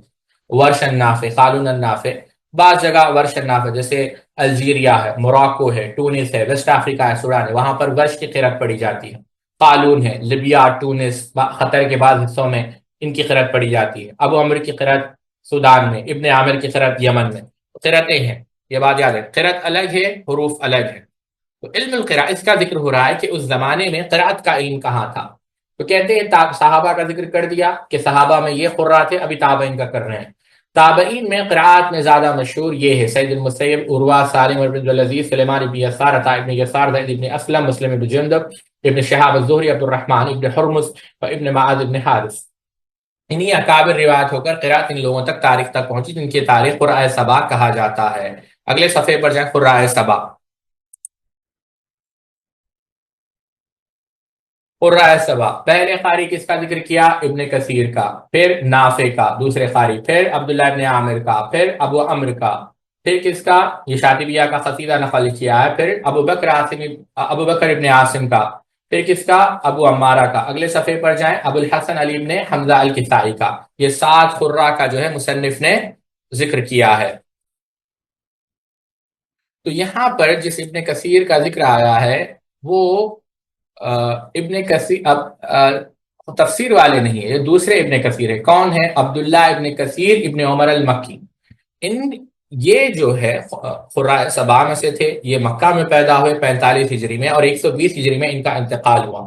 انس بن مالک سے، عبداللہ ابن زبیر سے آپ نے ملاقات کی اور قرآن سیکھا آپ نے، کس سے؟ مجاہد بن جبر سے، ابی سعید سے، اور درباس سے۔ درباس کون تھے؟ یہ سیدنا ابن عباس رضی اللہ عنہ کے غلام تھے، اور درباس نے قرآن کس سے سیکھا؟ براہ راست ابن عباس سے۔ انہوں نے کس سے سیکھا؟ زید ابن ثابت اور ابن کعب سے۔ انہوں نے کس سے سیکھا؟ اللہ کے رسول صلی اللہ علیہ وسلم سے۔ یعنی ابن کثیر المکی رحمۃ اللہ علیہ نے سیکھا درباس سے، درباس نے سیکھا ابن عباس سے، ابن عباس نے زید ابن ثابت سے، اور انہوں نے اللہ کے رسول صلی اللہ علیہ وسلم سے۔ امام شافعی رحمۃ اللہ علیہ جو قرات کرتے تھے وہ ابن کثیر رحمۃ اللہ علیہ کی قرات پر کرتے تھے، اور انہیں کہا ہے امام شافعی رحمۃ اللہ علیہ نے، آپ ان کی اگر کتاب پڑھیں گے اس کے اندر انہوں نے کہا ہے کہ ہم جب مکہ میں تھے تو ہمیں ابن کثیر کی قرات پڑھائی گئی اور مکہ جو ہے وہی جو ہے قرات کرتے تھے۔ اور پھر ان کے دو شاگرد تھے، ایک ہے امام بزی جن کا نام اصل ابو الحسن احمد ابن بزا المکی تھا، یہ مسجد حرام میں اس وقت مؤذن تھے، ان کے ذریعے سے یہ قرات پھیلی، جیسے امام بخاری کی امام فربری سے بخاری پھیلی۔ ایک تھی امام قنبل، یہ ابو عمرو محمد ابن عبد الرحمن ہے، اور یہ بھی حجاز کے قاری تھے۔ آپ سمجھ رہے جو کتاب القرات مشہور ہے ابو بکر ابن مجاہد کی، ان کے استاد ہے یہ ابو عمرو محمد ابن عبد الرحمن۔ بہرحال تو یہ ابن کثیر رحمۃ اللہ علیہ کے حالت ہے۔ باقی مفسرین کے بارے میں آپ، قراء کے بارے میں آپ پڑھیں انشاءاللہ، وقت نہیں ہے ہمارے پاس کہ ہم ان کی پوری سیرت بیان کریں، ٹھیک ہے؟ چلے اب قراء موجود ہے۔ اب علم حدیث، فقہاء سبع کے زمانے میں اگرچہ احادیث نہیں، قرآن نہیں، علم تفسیر، ہاں، فقہاء سبع کے زمانے میں علم تفسیر، صحابہ اور تابعین میں معروف معنوں میں تفسیر کا کوئی خاص مقام نہیں ملتا۔ صحابہ اور تابعین کے معروف معنوں میں تفسیر کا کوئی خاص مقام نہیں ملتا ہے۔ ابن عباس تفسیر کے چاروں درجے منقول ہے، قرآن کے حلال و حرام کا علم، ادبی نقطہ نظر سے قرآن کی تحصیل، فقہی نقطہ نظر سے قرآن کی تشریح، نعت کا تفسیر جن کا علم اللہ کے سوا کسی کو نہیں، یعنی متشابہات۔ زرکشی نے برہان، یہ علوم القرآن کی کتاب ہے، عبداللہ ابن عباس کے ارشاد کی تشریح کی ہے۔ جرجی لکھتے ہیں اسلامی حکومت کا قائم ہوتی تو احکام و قوانین کی ضرورت پیش آئی قرآن قوانین کے لیے مصدر اول کی حیثیت رکھتا تھا، اس لیے تشریح کے خاطر قرآن اہل علم کی توجیہات کا مرکز بن گیا۔ قراء اور مفسرین قانون سازی اور قرآن سے استنباط مسائل سے مسلمانوں کی رائے عامہ کا مرجع بن گئی، ہی اس دور کے فقہا تھے۔ حسن ابراہیم لکھتے ہیں قرآن فہمی کے لیے علوم نقلیہ میں مسلمانوں نے تفسیر کی بنیاد رکھی۔ ام المؤمن عائشہ سے مروی ہے کہ آپ صلی اللہ علیہ وسلم قرآن آیات سے چند آیات کی تفسیر فرماتے، وہ بھی جن کی سیدنا جبریل علیہ السلام نے آپ کو تعلیم دی تھی۔ جب حکومت کا دائرہ وسیع ہوا اور اجمی فوج در فوج اسلام میں داخل ہوئے تو قرآن فہمی کی ضرورت ہوئی۔ بعد بڑے صحابہ نے اپنی سمجھ کے، اگلے صفحے پہ اپنی سمجھ کے مطابق، اپنے اس علم کے مطابق جو ان کو نبوت سے حاصل ہوا تھا، قرآن کے مطالب بتائے۔ انہی صحابہ کو اسلام میں مدرسہ تفسیر کا مؤسس سمجھا جا رہا، مثلا سیدنا علی بن ابی طالب، عبداللہ ابن مسعود، ابی ابن کعب، عبداللہ ابن عباس۔ فقہاء سبع کے زمانے میں امام مجاہد ابن عباس کے بیان کردہ وہ مطالب شاہرہ عام پر لائے، اس لیے ان کا نام اس دور کے مفسرین میں زیادہ نما ہے۔ امام شافعی اور بخاری کو ان کی تفسیر پر بے حد اعتماد ہے۔ السیوطی ابن تیمیہ سے ناقل ہے، قرآن کی تفسیر سب سے زیادہ اہل علم مکہ میں، سب سے زیادہ عالم اہل مکہ ہے، کیونکہ وہ ابن عباس کے تلامذہ ہے، مثلا مجاہد ابن جبر، عطاء ابن ابی رباح، اکرمہ، طاؤوس، سعید ابن جبیر۔ الاتقان فی علوم القرآن۔ چلیں اکرمہ، اصل میں یہ جو اکرمہ تھے یہ سیدنا عبداللہ ابن عباس رضی اللہ تعالیٰ عنہ کے غلام تھے، اور انہی کے نام سے، یعنی مولا ابن عباس کے نام سے وہ مشہور ہوئے۔ یہ غلام تھے اور عبداللہ ابن عباس رضی اللہ عنہ کو یہ پیش کیے گئے تھے۔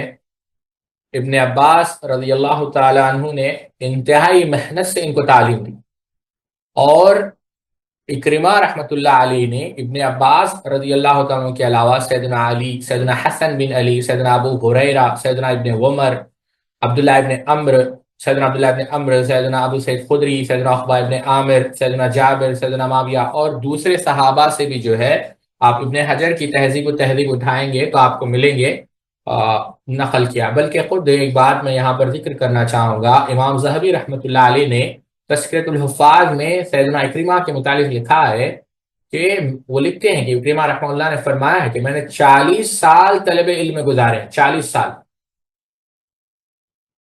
ابن کثیر نے البدایہ والنہایہ میں لکھا ہے کہ مصر، شام، عراق، افریقہ تک انہوں نے سفر کیا ہے۔ یہی وجہ ہے امام شافعی رحمۃ اللہ علیہ ابن حجر تہذیب التہذیب میں نقل کرتے ہیں، فرماتے ہیں کہ ہمارے زمانے میں کتاب اللہ کا کوئی عالم اکرمہ سے بڑا باقی نہیں رہا، بلکہ خود تابعین میں امام قتادہ رحمۃ اللہ علیہ فرماتے ہیں تابعین میں 4 آدمی سب سے زیادہ بڑے عالم تھے، 4 آدمی، ایک عطاء ابن ابی رباح، دوسرے سعید ابن جبیر، تیسرے حسن بصری اور چوتھے اکرمہ۔ تو یہ جو ہے سیدنا اکرمہ رحمۃ اللہ علیہ کا مقام ہے۔ گولڈزیر نے بعض ان پر یہ جو ہے کیا کہتے ہیں اعتراضات کیے کہ بہت سارے اعتراضات کیے، لیکن اس کی کوئی حیثیت نہیں ہے، ان کا بہت بڑا مقام ہے۔ آپ اگر دیکھنا چاہیں تو آپ تفصیل سے اس کے جوابات دیے گئے ہیں، سیدنا اکرمہ کی ذات پر اعتراضات کیے گئے ہیں، لیکن اس کی کوئی حیثیت نہیں ہے۔ ظاہر سی بات ہے یہ اس وقت وہ مباحث ضروری نہیں ہے۔ تو فقہاء سبع کے زمانے میں علم تفسیر کا یہ عالم تھا۔ علم حدیث، فقہاء سبع کے زمانے میں اگرچہ احادیث قلم بھرنے کے سلسلے قائم ہو چکا تھا، تاہم لوگوں عام طور پر لکھنے کے عادی نہ تھے، وہ جو کچھ لکھتے تھے اس سے مخصوص صرف یاد کرنا ہوتا۔ اس دور میں حدیثوں کو سن کر زبانی یاد کرنے کا ہی اس طرح راوج تھا جس طرح آج کل قرآن کریم یاد کیا جاتا ہے۔ یہ بات بھی، یہ پورے انہوں نے جو نقل کی ہیں، اگلے صفحے پر چلے جائیں آپ، یہ جو ہے ظاہر سی بات ہے اس کی کوئی خاص حیثیت نہیں ہے، کیونکہ ہم نے امت محمدیہ کی فضیلت میں مستقل ایک گھٹا بات ثابت کیا کہ اگرچہ اوائل میں اس پر اختلاف تھا، یہ بات تو درست ہے، لیکن مکمل طور سے اجتناب نہیں کیا گیا۔ بہت سارے لوگوں نے اس دور میں بھی حدیث کو مدون کیا، اور بہت سارے اس زمانے میں موجود تھے، اور خود انہوں نے، آپ آگے جا کر دیکھیں، اگلے صفحے پر یعنی پچھلے صفحے پر آ جائیں، اس دور میں اگلے صفحے پر جائیں جی، اس دور میں مختلف شہروں میں روایت حدیث کے مدرسے کھلے ہوئے تھے۔ ان کا اجمالی خاکہ یوں ہے: مدینہ میں مدرسہ حدیث کے مشہور راوی سید المسیب عروہ بن زبیر، اگلے صفحے پر جائیں، پورے یہ اہل علم کو نقل کیا ہے کہ یہ مختلف علاقوں میں جو پچھلی نشستوں میں ان کے نام گزر چکے ہیں۔ پھر یہ ذکر کیا ہے یہاں پر ایک بات جو آپ کو یاد رکھنی ہے، ایک بات ذکر کی گئی ہے کہ عمر بن عبدالعزیز رحمۃ اللہ علیہ، دیکھیں آپ یہاں سے بات دلچسپ ہے اور آپ سمجھنے کی ہے کہ 99 ہجری میں خلفاء عمر بن عبدالعزیز جب سربراہ تخت حکومت ہوئے تو آپ نے تمام ممالک کے نام فرمان بھیجا کہ حدیث نبوی کو تلاش کر کر بھیجا جائے، ٹھیک ہے؟ تو یہاں پر بہت ساری چیزیں ہیں۔ انہوں نے یہ بات ثابت کرنے کی کوشش کی ہے کہ عمر بن عبدالعزیز رحمۃ اللہ علیہ نے یہ بات، یہ پہلے بنو امیہ کے وہ گورنر تھے جن کی یہ خواہش تھی اور جو یہ چاہتے تھے کہ حدیث کو مدون کیا جائے۔ تو یہ بات ایسی نہیں ہے ساتھیوں۔ بنو امیہ میں علم حدیث کی ترویج سید عبد الغفار بخاری رحمۃ اللہ علیہ نے، آپ اگر ان کا جو مقالہ چھپا ہے علامہ اقبال یونیورسٹی اسلام آباد سے، وہ آپ پڑھیں، اور اس کے جو نگران تھے ڈاکٹر سہیل حسن نے کیا ہے، بہت بڑے عالم ہیں ڈاکٹر سہیل حسن۔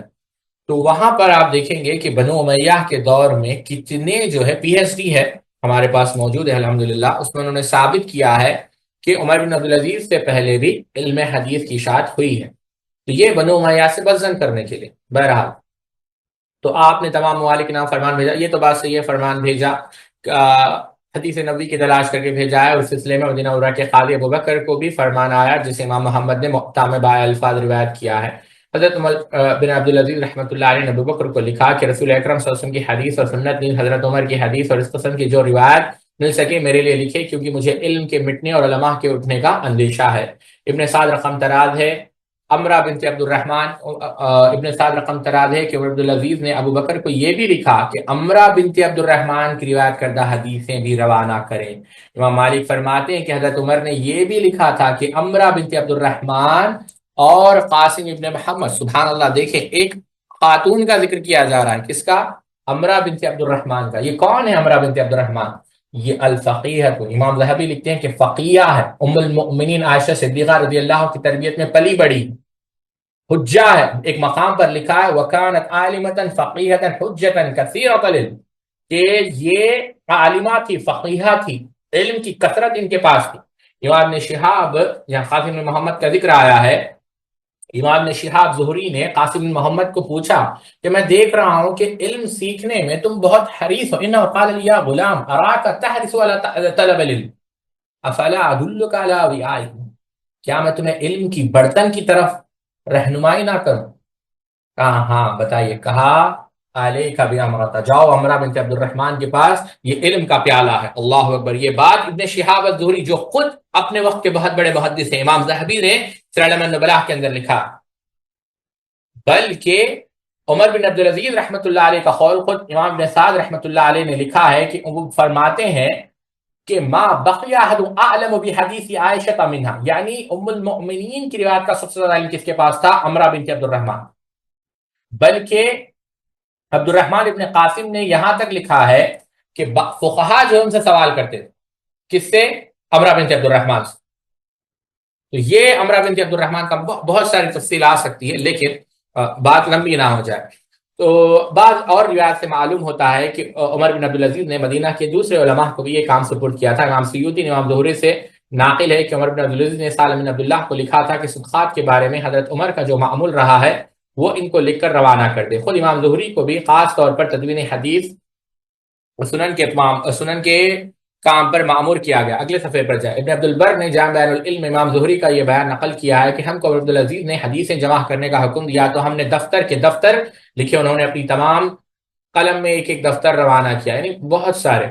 یہ تعریف حدیث کی صبح صادق ورنہ روایت حدیث کی حد تک تو تمام اسلامی ملک میں رونق آئی ہوئی تھی، یعنی تدوین بھی ہو رہا تھا۔ معمر ابن راشد رحمۃ اللہ علیہ تدوین حدیث کا کام اگرچہ ہم نے یہ نفی کر دی، فقط چھوڑ دیں، یعنی بعض منکرین حدیث نے اس کو انکار کرنے کی کوشش کی، لیکن یہ بات درست نہیں ہے۔ منکرین حدیث کے متعلق سب سے بہترین کتاب، بہت ساری کتابیں آئی ہیں، لیکن جو سب سے بہترین کتاب ہے یا آسان کتاب ہے وہ شیخ صفی الرحمن وارکپوری رحمۃ اللہ علیہ کی ہے، وہ ضرور آپ پڑھ لیں۔ مختصر ہے لیکن بہت سارے جو ہے ان کی جو مکر و فریب ہے وہ آپ کے سامنے کھل جائیں گے۔ معمر بن راشد نے اس کا مثبت جواب دیا، وہ فرماتے ہیں پہلے ہم یوں سمجھتے تھے کہ ہم نے زہری سے بہت کچھ حاصل کر لیا، لیکن جب ابن یزید قتل ہوا تو سرکاری خزانے سے زہری کے علمی دفتار سواریوں پر لائے گئے، یعنی بہت کچھ جو ہے ابن زہری کے پاس موجود تھا۔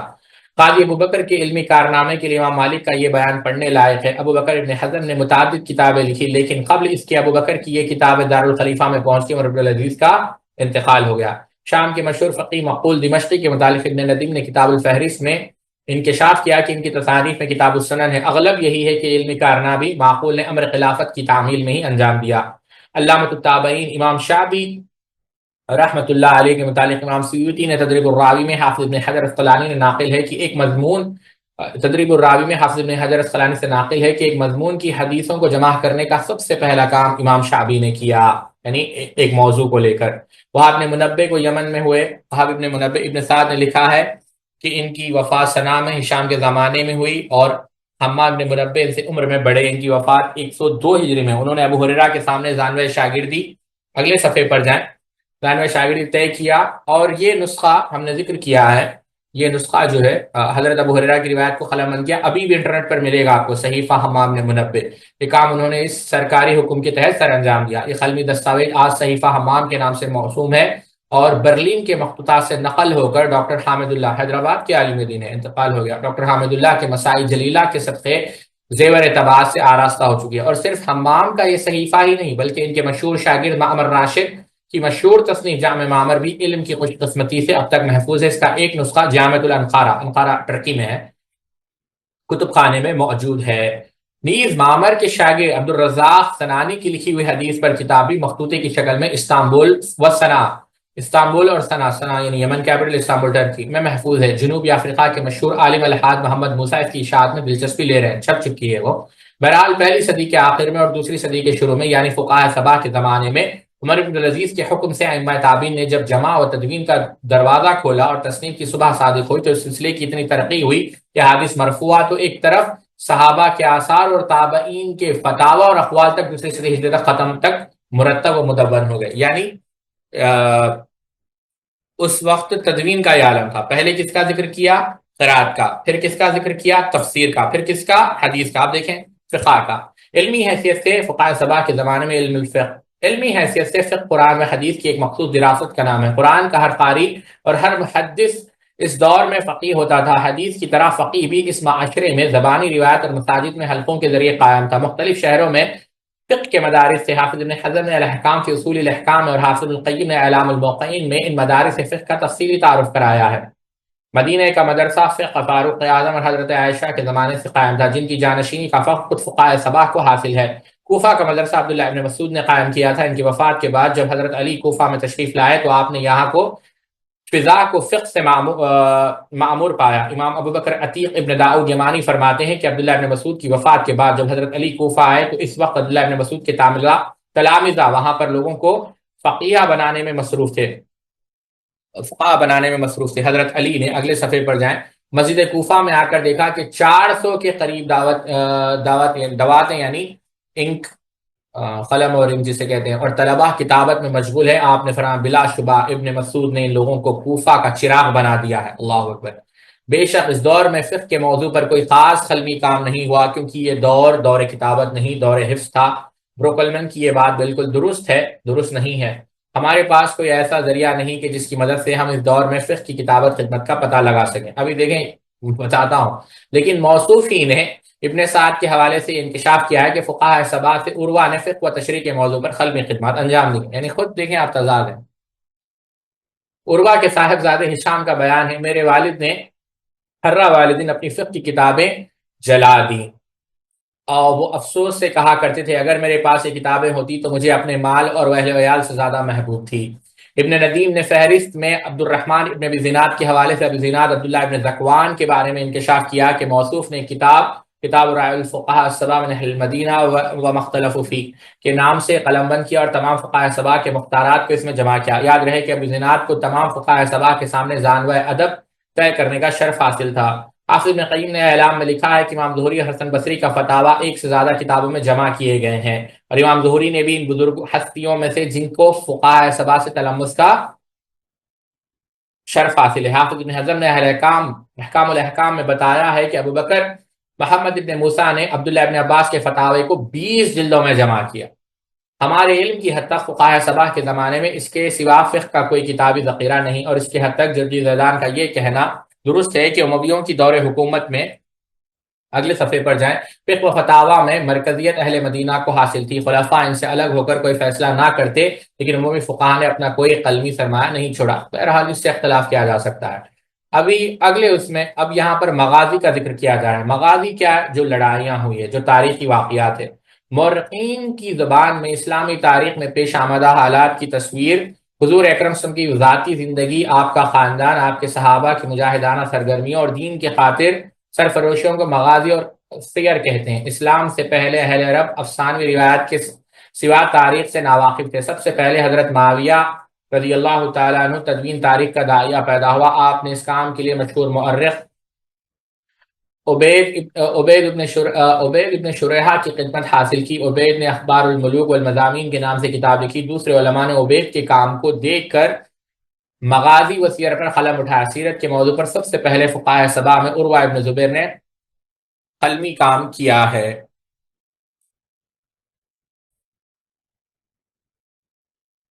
تو بات یہ عرض کر رہا تھا، سیرت کے موضوع پر سب سے پہلے فقہاء سبع میں عروہ ابن زبیر نے قلمی کام کیا۔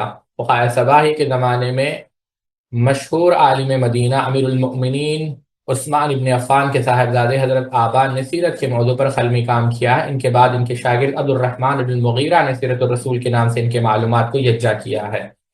ان کے بعد مسلم شہاب زہری اور موسیٰ ابن عقبہ نے مغازی پر کتابیں لکھی ہے۔ یعنی یہ حال تھا سیرت و مغازی و فقہاء سبع، یعنی ابھی کتنے علوم کا ذکر ہو رہا ہے، ابھی عربیہ تھا۔ فقہاء سبع کا اصلی زمانہ 41 ہجری سے لے کر 41 ہجری سے لے کر 110 ہجری تک ہے، اور یہ دور عمومی تاریخ کا وہ تابناک اور زرعی دور ہے جس میں عربی ادب اپنے تمام گوشوں میں معراج کمال کو پہنچا ہوا تھا۔ پروفیسر حسن ابراہیم رقم تراز ہے، انتظامی زندگی کی وسعتوں اور اقتداری ضروریات کی پہناؤں کی وجہ سے دفتر، اگلے صفحے پر جائیں، حکومت نے جنم لیا اور دفتر کے ذریعے انشاء اور رسائل میں نشر کی وہ انواع اس دور میں رونما ہوئی جن سے اس وقت تک اہل عرب روشناس نہ تھے۔ اس کو نثر فنی کہتے ہیں۔ یہ نثر فنی تمام سرکاری کاروبار میں ولیان حکومت اور سرکاری ملازموں سے رابطہ پیدا کرنے کا ذریعہ تھی۔ آغاز بھی اس دور میں ہوا اور نشو و نما کی ساری منزلوں سے گزر کر پختگی تک اس دور میں پہنچی، حتیٰ کہ مغیوں کے آخری دور میں مشہور ادیب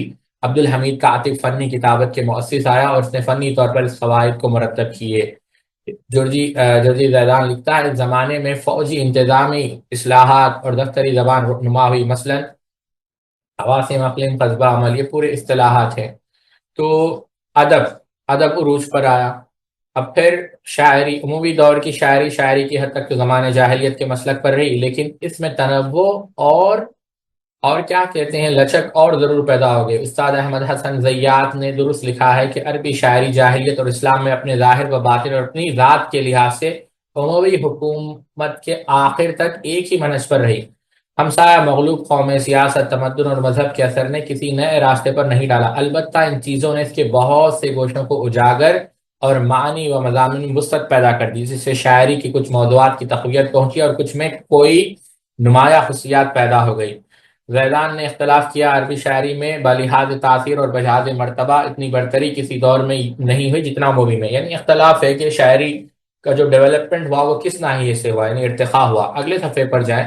امویوں کے زمانے میں شعر کے عروج و کمال اور بازار میں اس کی قیمت بالا ہونے کی مورخین نے کچھ اسباب بھی بتلائے۔ مثلا امویوں کے زمانے میں قبائلی حزبیت کو زیادہ سے زیادہ ہوا دی گئی، یہ غلط بات ہے، اور اموی سیاست اس سے پروان چڑھی۔ اموی عمرا مال کے ذریعے شعراء کی پرورش کرتے تھے، سرکاری خزانے سے شعراء کے وظائف مقرر کرتے تھے، اور حکومت عربی زبان کے فروغ اور اس کے احیاء کو شان تھی۔ حکمران خود ذوق شاعری رکھتے تھے۔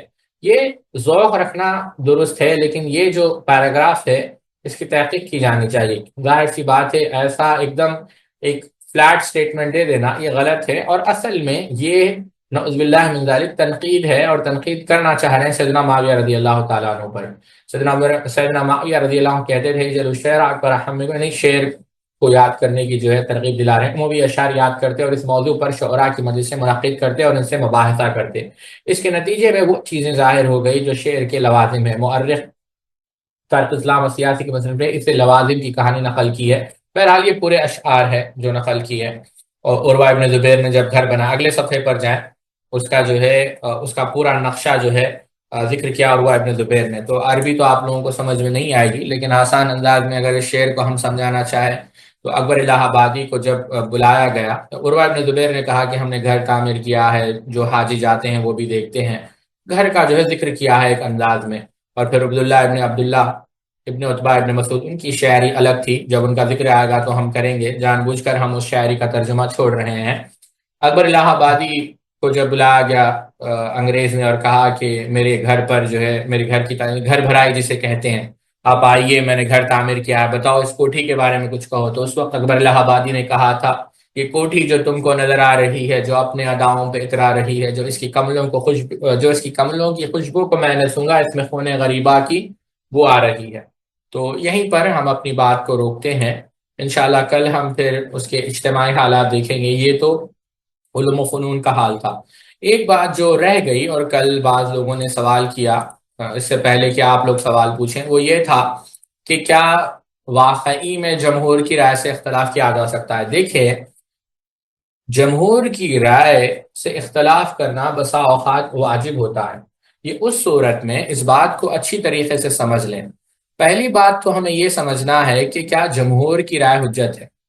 پہلی بات ہم اپنی بات کو دہرا دیتے ہیں، کل جو ہم نے کہی اس کے بعد ہم موضوع پر آئیں گے۔ ہم نے یہ بات کہی کہ کیا حق کسی خاص طبقے میں، چاہے وہ ائمہ اربعہ ہو، فقہاء سبع ہو یا کتب ستہ کے ائمہ ہو، ان میں محصور ہے؟ نہیں۔ شیخ الاسلام علامہ ابن تیمیہ رحمۃ اللہ علیہ نے کیا کہا؟ بلا شبہ اہل سنت میں سے کسی نے یہ نہیں کہا کہ ائمہ اربعہ کا اجماع، ان کا اتفاق معصوم ہے، اور نہ ہی یہ بات کہہ رکھی ہے کہ حق انہی میں محصور ہے اور جو اسے نکلے گا وہ باطل ہے۔ خود شیخ الاسلام ابن تیمیہ رحمۃ اللہ علیہ نے ائمہ اربعہ کے اتفاقی مسائل سے اختلاف کیا۔ امام ذہبی رحمۃ اللہ علیہ نے کہا کہ اہل سنت کا یہ موقف نہیں کہ ائمہ اربعہ کا اجماع دلیل اور حق ہے، اور نہ ہی یہ بات یہی ہے کہ حق ان میں محصور ہے، جو اس سے نکلے گا وہ باطل ہے۔ یہ بات امام ذہبی رحمۃ اللہ علیہ نے کہی۔ فتاوی دین القالیس آپ اٹھائیں گے، 11 جلد اس کی چھپی ہے، اس کی 34 جلد کے اندر شیخ امین اللہ پشاوری رحمۃ اللہ علیہ نے 35 مسائل ذکر کیے ہیں، جس میں 35 مسائل جس میں ائمہ اربعہ کا اتفاق ہے، لیکن وہ مسائل حدیث کے خلاف ہیں۔ شیخ عبداللہ روپڑی رحمۃ اللہ علیہ نے بھی یہی بات ذکر کی ہے جب انہوں نے رد تقلید پر کتاب لکھی۔ ابن حزم رحمۃ اللہ علیہ نے کیا کہا؟ فَإِن قِيلَ هَذَا قَوْلُ الْجَمْهُورِ قُلْ لَمَا أَمَرَ اللَّهُ تَعَالَى خَطُّ وَلَا رَسُولُهُ صلی اللہ علیہ وسلم بِاتِّبَاعِ الْجَمْهُورِ لَا فِي آیَةٍ وَلَا فِي قَبْرٍ صحیح، کہ یہ اس کا حکم ہمیں نہیں دیا گیا کہ جمہور کی پیروی کرنا ہے۔ کس کا حکم دیا گیا؟ قرآن و سنت کی، اللہ کے وحی کی ہمیں پیروی کرنا ہے۔ اور مثالیں دی سیدنا ابو بکر رضی اللہ تعالیٰ عنہ معنی زکوٰۃ کا، سیدنا عمر فاروق رضی اللہ تعالیٰ عنہ کا۔ بہرحال ان مثالوں سے اختلاف کیا جا سکتا ہے، اور مثالیں بھی کہ بھائی ائمہ اربعہ کا اتفاق ہے۔ نماز کی صف بندی میں قدم سے قدم ملانا ائمہ اربعہ کے پاس درست نہیں ہے۔ جوان عورتوں کے مساجد میں نماز پڑھنا مکروہ ہے ائمہ اربعہ کے پاس۔ عیدین میں 2 خطبے مستحب ہے ائمہ اربعہ کے پاس۔ جو نمازیں چھوڑی گئی ہے سالہ سال عمدن، اس کی قضا واجب ہے ائمہ اربعہ کے پاس۔ حاملہ اور مرضیہ، حاملہ یعنی جو حمل سے ہے، پریگننٹ ہے، مرضیہ یعنی جو بچے کو دودھ پلا رہی ہے، ان کی فوشدہ روزوں کی قضا واجب ہے ائمہ اربعہ کے پاس۔ روزے میں اگر کوئی شخص غلطی طلوع شمس سے پہلے یا طلوع فجر کے بعد کھا پی لے تو اس پر قضا واجب ہے ائمہ اربعہ کے پاس۔ حلف بالطلاق سے جو ہے طلاق واقع ہو جائے گی۔ احرام پہننے کے بعد 2 رکعت سنت ادا کرنا جو ہے نفل ادا کی جائے گی۔ عورت کو جو ہے 5 کپڑوں میں جو ہے کفن دیا جائے گا۔ نماز کے لیے قصر کے یعنی جو نماز کو قصر کرتے ہیں اس کے لیے سفر کی خاص مسافت یا خاص مقدار طے کی گئی۔ تو یہ ایسے مسائل ہے جہاں پر اہل علم نے کہا ہے کہ یہ دلائل کے خلاف ہے۔ یہ بات آپ سمجھیں پہلی چیز۔ اب کیا ان سے اختلاف کیا جا رہا ہے؟ بالکل، شیخ البانی رحمۃ اللہ علیہ نے تو یہاں تک کہا کہ جمہور کی رائے سے اختلاف کرنا بسا اوقات واجب ہو جاتا ہے۔ کیوں؟ کہ جب دلیل ایک طرف ہو اور جمہور کی رائے ایک طرف ہو تو اس وقت جو ہے آپ دلیل کو تسلیم کریں گے، جمہور کی رائے کو نہیں۔ ہاں، جب دلیل نہ ہو تو اس میں آپ کو 2 اختیارات ہیں۔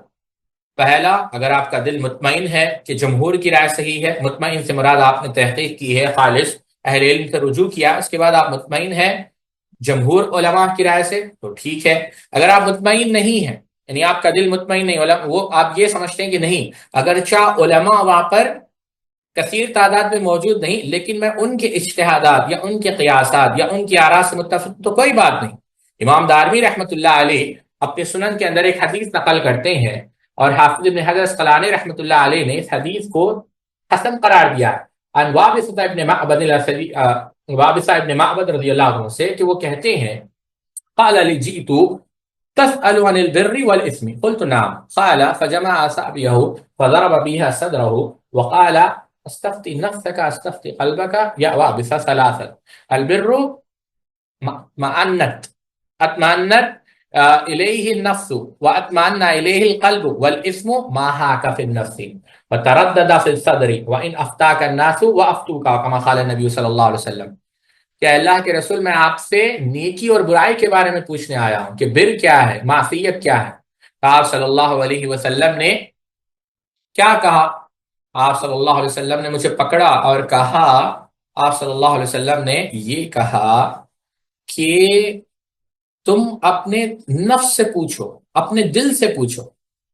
سمجھ رہے ہیں آپ؟ کیونکہ انسان جب گناہ کرتا ہے ظاہر سی بات اس کو ندامت ہوتی ہے، تو پوچھو کہ جو دل کو مطمئن کر دے، تمہارے نفس کو مطمئن کر دے، وہ نیکی ہے، اور جو تمہارے دل کو بے چین کر دے یعنی بے قرار کر دے، اس کے اندر جو ہے تغیر پیدا ہو جائے، یعنی تمہیں یعنی حالت اطمینان میں تم نہ ہو، اضطراب کا شکار ہو جاؤ، تو یہ کیا ہے؟ گناہ ہے۔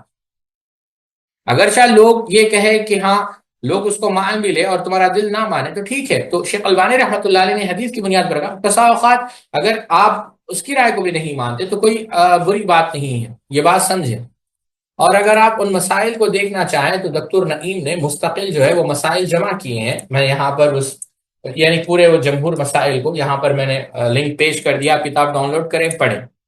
اور یہی بات شیخ ولید بن راشد سعدان نے بیان کی ہے کہ ائمہ اربعہ کا جو اتفاق ہے وہ حجت نہیں ہے، بلکہ شیخ نے یہاں تک کہا کہ شیخ الاسلام تیمیہ نے یہی وجہ ہے نماز کا جو مسئلہ ہے یعنی عمدن چھوڑی گئی ہے، اس مسئلے میں یعنی ائمہ اربعہ کہتے ہیں کہ قضا واجب ہے۔ شیخ الاسلام تیمیہ نے اس سے اختلاف کیا۔ محمود داؤد خطابی رحمۃ اللہ علیہ نے مستقل ایک مقالہ لکھا اور اس میں بھی یہ بات ثابت کیا ہے کہ ائمہ اربعہ کا اتفاق نہ اجماع ہے اور نہ حجت ہے۔ شیخ محمد ابن صالح المنجد نے بہت عمدہ اس پر لکھا ہے، آپ وہ بھی پڑھ سکتے ہیں۔ سمجھ رہے ہیں آپ میری بات؟ شیخ صالح الوہیدین رحمۃ اللہ علیہ نے بھی یہی بات کہی ہے کہ ائمہ اربعہ کا اتفاق حجت نہیں۔ حجت کیا ہے؟ شیخ مصطفیٰ العدوی نے بھی یہ کہا کہ ائمہ اربعہ یا قول جمہور یہ حجت نہیں ہے۔ حجت کیا ہے؟ کتاب اللہ اور سنت رسول صلی اللہ علیہ وسلم۔ شیخ صالح الفوزان نے یہ کہا ہے کہ اگر دلیل کے ساتھ ہو جمہور کی رائے تو الگ بات ہے، لیکن دلیل نہیں ہے تو یہ حجت نہیں ہے۔ بعض لوگ یہ حدیث پیش کرتے ہیں کہ امام نے ماجہ رحمۃ اللہ علیہ نے کہا حدثنا العباس بن عثمان الدمشقی قال حدثنا الولید بن مسلم قال حدثنا معان رفاعة السلمي قال حدثني أبو خلف الأعمى قال سمعت أنس بن مالك يقول سمعت رسول الله صلى الله عليه وسلم يقول إن أمتي لا تجتمع ولا ضلالة فإذا رأيتم اختلافا فعليكم بالسواد الأعظم. کیا کہا کہ اللہ کے یعنی یہ نسبت کی گئی اللہ کے رسول صلی اللہ علیہ وسلم کی طرف کہ میری امت گمراہی پر جمع نہیں ہوگی، لہذا جب اختلاف نظر آئے تو بڑی جماعت کا ساتھ دو. کس کا ساتھ دو؟ بڑی جماعت کا ساتھ دو. حالانکہ ابو خلف الاعمى جو ہے اس کے اندر یہ مردود ہے. ابن حجر اسقلانی نے اس کو متروک الحدیث قرار دیا ہے، ابن معین نے کذاب قرار دیا ہے، اور ابن کثیر نے کہا اس کی سند ضعیف ہے. اور پھر دوسری وجہ آپ دیکھیں گے معان ابن رافع جو ہے ان کے اندر بھی ضعف ہے. ابن عدی نے الکامل سے ضعف الرجال کے اندر ضعیف قرار دیا. یہ ابن معین رحمہ اللہ نے کہا کہ یہ ضعیف ہے اور یہ حجت نہیں ہے. آپ سمجھ رہے ہیں یہ میری بات؟ یہ حجت نہیں ہے. ابن حجر رحمۃ اللہ علیہ نے کہا کہ حدیث کے اندر یہ بہت سارے یعنی سندن کمزور ہے. اچھا، اگر آپ اس کو صحیح بھی تسلیم کریں تو آپ اگر دوسری حدیث کو آپ دیکھیں، اگرچہ وہ بھی ضعیف ہے لیکن اس میں جب پوچھا گیا کہ سواد اعظم کیا ہے تو اس وقت کیا جواب دیا گیا؟ سواد اعظم یہ کہ جس پر ما انا علیہ و اصحابی. یہی وجہ ہے ابن مسعود رضی اللہ تعالی عنہ نے عمرو بن میمون کو نصیحت کی الجماعت ما وافق الحق ان کنت وحدک. ابن عساکر نے تاریخ دمشق کے اندر، امام لالکائی نے شرح اصول اعتقاد اہل سنہ والجماعہ کے اندر، شیخ البانی نے مشکات المصابیح کے حاشیے کے اندر اس کو صحیح قرار دیا ہے کہ اگرچہ تم ایک ہو اور حق پر ہو تم ہی جماعت. امام سفیان ابن عیینہ رحمۃ اللہ نے کہا کہ تم حق پر رہو اور اس بات کی پرواہ مت کرو کہ اہل حق جو ہے قلت میں ہے. نہیں، قلت اور کثرت یہ حق کی دلیل نہیں ہے. اور ابن عاصم رحمۃ اللہ علیہ نے اس حدیث کے بعد کہا السنہ، جو کتاب السنہ آپ اٹھا کر، الحق واحل، یعنی جو اہل حق ہے اور یہ سواد اعظم کا معنی ہے. اور یہی بات امام ابن قیم نے، امام ترمذی نے، حافظ ابو شامہ رحمۃ اللہ علیہ نے کہی. یہ جو ہے یعنی اس بات کو امام ابو شامہ رحمۃ اللہ علیہ نے تو یہاں تک کہا اس بات کو کوئی توجہ نہیں دی جائے گی کہ کتنے لوگ اس بات کی یا کسی رائے کے قائل. سمجھ رہے ہیں آپ بات؟ بلکہ امام راضی نے تو یہاں تک کہا کہ اگر دنیا بھر جائے ایسے لوگوں سے تو بھی ان کو کوئی اہمیت نہیں دی جائے گی. اور یہی بات شیخ ابن باز رحمۃ اللہ علیہ نے کہی. آخر بات ہم یہی کہنا چاہیں گے جو شیخ محمد بن صالح العثیمین نے کہی، اور اس بات کا آپ یاد رکھیں. خلاصہ، اگر آپ دیکھیں جمہور علماء کسی رائے کو اختیار کر رہے ہیں، یعنی کس مسئلوں میں جہاں پر آپ کے پاس آپ کو علم نہیں ہے، تو جب تک آپ مکمل تحقیق، تفتیش، تتبع نہ کر لیں تو ظاہر سی بات ہے آپ ان کی رائے سے نہیں، یعنی ان کی رائے سے اعراض نہیں کریں گے. کیوں؟ جمہور علماء کی رائے ہے، آپ اس کو ہلکا تو نہیں لے سکتے. ہو سکتا ہے کہ جمہور علماء کی رائے، اور عموماً ایسا ہی ہوتا ہے کہ جمہور علماء کی رائے حق کے قریب ہوتی ہے، اللہ یہ کہ پوری علماء ایک طرف ہو. یعنی اب بسا اوقات ایسا بھی ہوتا ہے نا کہ پورے علماء ایک طرف اور ایک شخص ایک طرف، تو ایسے معاملے میں آپ کیا کریں گے؟ جمہور علماء کی رائے لیں گے. آپ ایسے یعنی شاذ رائے کو آپ نہیں لیں گے، ٹھیک ہے، آپ جمہور کے ساتھ رہیں گے. لیکن اگر آپ کو یہ بات واضح ہو جائے، شیخ محمد بن صالح العثیمین رحمہ اللہ کہتے ہیں بات واضح ہو جائے کہ حق دلیل جمہور علماء کے پاس نہیں ہے تو آپ کو حق کی پیروی کرنی ہے، دلیل کی پیروی کرنی ہے. ٹھیک ہے، یہی بات کل ہم نے ذکر کی تھی. اللہ رب العزت سے دعا ہے اللہ رب العزت ہم سب کو کہنے سننے سے زیادہ عمل کرنے کی توفیق عطا فرمائے. سبحانک اللہم و بحمدک، اشہد ان لا الہ الا انت، استغفرک و اتوب الیک.